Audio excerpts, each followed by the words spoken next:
Good morning friends, எல்லாருக்கும் வணக்கம். தாய் தமிழ் உறவுகள், தமிழ் சொந்தங்கள், ஆன்மீக சொந்தங்கள் அனைவருக்கும் வணக்கம். ஃப்ரெண்ட்ஸ், நண்பர்கள் அனைவருக்கும் வணக்கம். இன்னைக்கு 27ஆம் நாள். இன்னைக்கு 27ஆம் நாள். நம்ம நவமி தசமி திதின்று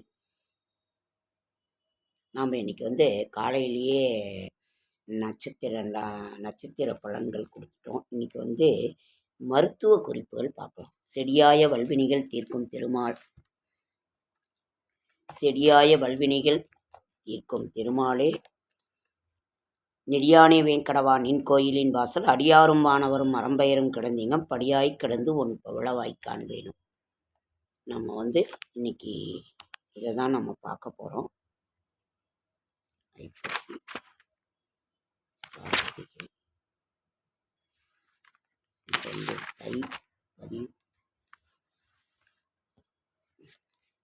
13 கிருத்திகை விரதம், சியாமலா நவராத்திரி முடிவு. நாளை விவாகம், சுபமுகூர்த்த நாள், தனிய நாள், ஜெப ஏகாதசி, ஜீவவார ஏகாதசி திதித்துவை. அதாவது நாளை மறுநாள். அதற்கு பிறகு பிரதோஷம், பீமதுவாதசி விரதம், உத்தம வராக கல்பாத்தி, வைசவி சிரார்த்தம். இது நடந்துட்டுருக்கு. இன்னைக்கு நம்ம மருத்துவ குறிப்புகளை பற்றி நம்ம பார்க்கலாம். மருத்துவ குறிப்புகள் முருங்கைக்கீரை, அதாவது இரும்பு சத்துனா முருங்கைக்கீரை நிச்சயம் சேர்த்துக்கணும். முருங்கைக்கீரை, ஜீரணத்துக்கு பாலாக்கீரை, முருங்கைக்கீரை, கருவேப்பிலை வேக வச்சது, நெல்லிக்காய் ஜூஸு. இதெல்லாம் நம்ம நெல்லிக்காயை கடித்து சாப்பிட்டோம், ஜூஸாக பண்ணி கூட மருந்து மாதிரி கொஞ்சம் முழுங்கிருங்க. மணத்தக்காளி கீரை ஜூஸு, இதையெல்லாம் சாப்பிட்றது ரொம்ப ரொம்ப நல்லது. முடிந்தால் மாதுளப்பழம் வாங்குங்க. அப்படி இல்லைனாக்கா ஆப்பிள் ஜூஸை ஏதோ ஒன்று முடிகிறது. பழங்கள் கட்டாயம் நீங்கள் சேர்த்துக்கோங்க. அது ஒரு இது. மருத்துவ குறிப்புகளில் நாம் வேறு என்ன பார்க்கலான்னா, அல்சரை சரி செய்ய சிறந்த மருந்து நெல்லிக்காய்.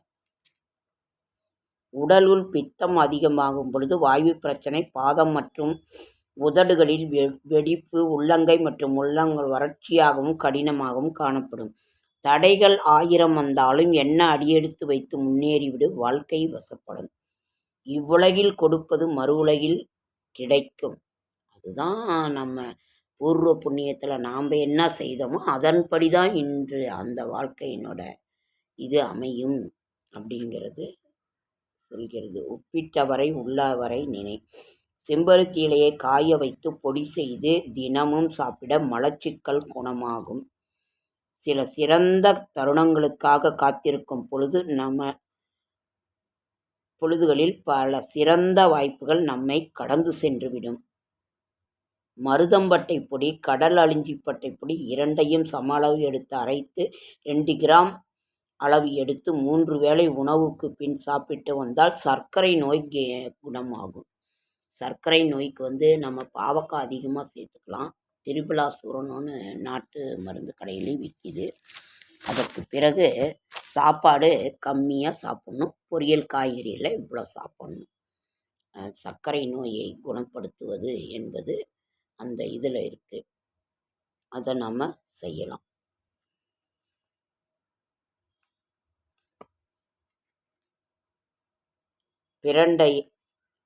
பிரண்டை துவையல் செய்து சாப்பிடலாம் மூட்டு வலிக்கு.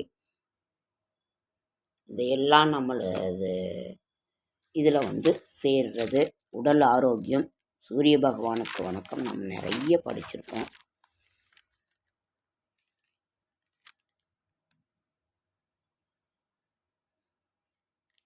அதாவது அப்புறம் நாம் மாசி 1ஆம் தேதி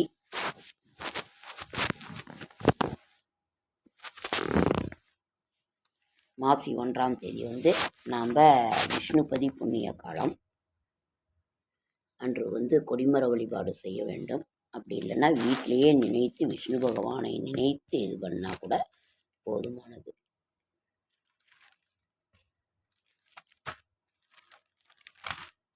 ஏன்னா ராசி பலனை வந்து காலைல வேலைகளை செய்துட்டு ரொம்ப லேட் ஆகிடுது. அதனால் ராசி பலனை நைட்டு வீடியோ எடுத்து காலையில் உங்களுக்கு எடுத்த உடனே நான் கொடுக்குற மாதிரி நினச்சிக்கிறேன். அதற்கு பிறகு மருத்துவ குறிப்புகள், ஆன்மீக குறிப்புகள் நம்ம வந்து ராமேஸ்வரம் பர்வதவர்த்தினி அம்மல் தரிசனம் செய்கின்ற பொழுது நமது பாவங்கள் அத்தனையும் தீரும். அதாவது அந்த தீர்ந்து அந்த 18 குளம் அந்த கிணற்றில் குளித்து அந்த கடலில் குளித்து இது செய்கின்ற பொழுது மிக மிக நமக்கு நல்லது. 2 பேரையும் சுவாமியையும் பர்வத அம்மாவையும் பார்க்கின்ற பொழுது நமக்கு மிகச்சிறந்த ஒரு நல்லது நடக்கும்.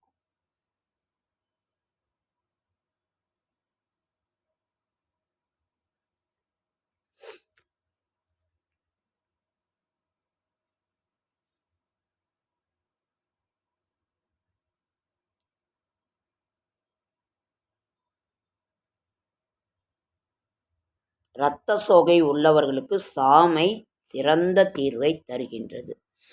இந்த மாதிரி நம்ம உடல் ஆரோக்கியத்தில் நம்ம முதல்ல கொஞ்சம் கவனம் செலுத்தணும். நாம் வந்து அதே மாதிரி சுடு தண்ணி ரொம்ப இரும்பலாக இருக்குன்னா கொஞ்சம் வெந்நீர் இளம் சூட்டில் வச்சு குடிக்கலாம். அப்போ அந்த இதாகுது. அப்புறம் கொஞ்சமாக எங்கேயா ரொம்ப சளி இருக்குன்னா மூக்கு மேலே கொஞ்சம் இத்தினோண்டு கொஞ்சமாக விக்ஸ் தடவினாலும் ரொம்ப நல்லாயிருக்கும். ஏன்னா நான் இதெல்லாம் செய்வேன், நீங்களும் செய்யுங்க. அதே மாதிரி கொஞ்சமாக ரொம்ப போடக்கூடாது குழந்தைங்களுக்கு. இந்த பின்னாடி கொஞ்சம் மூக்கு மேலே கொஞ்சம் குளுண்டு ரொம்பலாம் போட்டு அதுக்குன்னு தேய்ச்சிட்டு இருந்தால் ரொம்ப வெந்து போயிடும். தொண்டைக்கு போடக்கூடாது, இந்த இடத்துல போடக்கூடாது, இங்கே போடணும். இங்கே போடணும் நெஞ்சில் கொஞ்சமாக இப்படி செய்கின்ற பொழுது தான் அந்த நெஞ்சு சளி கரையும். அப்புறம் உங்களுக்கு ஏதாவது தெரிந்த ஒரு மருத்துவ குறிப்புகள்லாம் இருந்தாலும் சொல்லுங்கள்.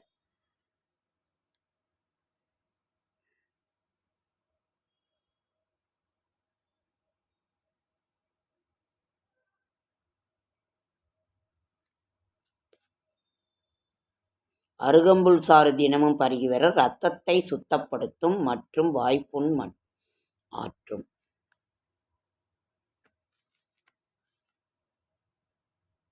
இன்னைக்கு வந்து கார்த்திகை விரதம், முருகப்பெருமானுக்குரிய கார்த்திகை விரதம்.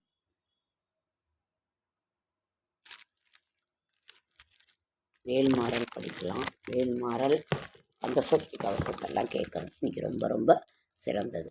ஓகேங்க ஃப்ரெண்ட்ஸ், லைக் பண்ணுங்கள், ஷேர் பண்ணுங்கள், கமெண்ட் பண்ணுங்கள், சப்ஸ்கிரைப் பண்ணுங்கள். என்னால் முடிந்த ஆன்மீக தகவல் தரேன், நல்ல தகவல் தரேன். என்னோடய ஷார்ட்ஸ் வீடியோ பார்க்குற அனைவருக்கும் என்னுடைய மனமார்ந்த நன்றி. வேல்மாறல் புக்கு எங்கேயோ அடியில் இருக்குங்க ஃப்ரெண்ட்ஸ், எடுக்க முடியல.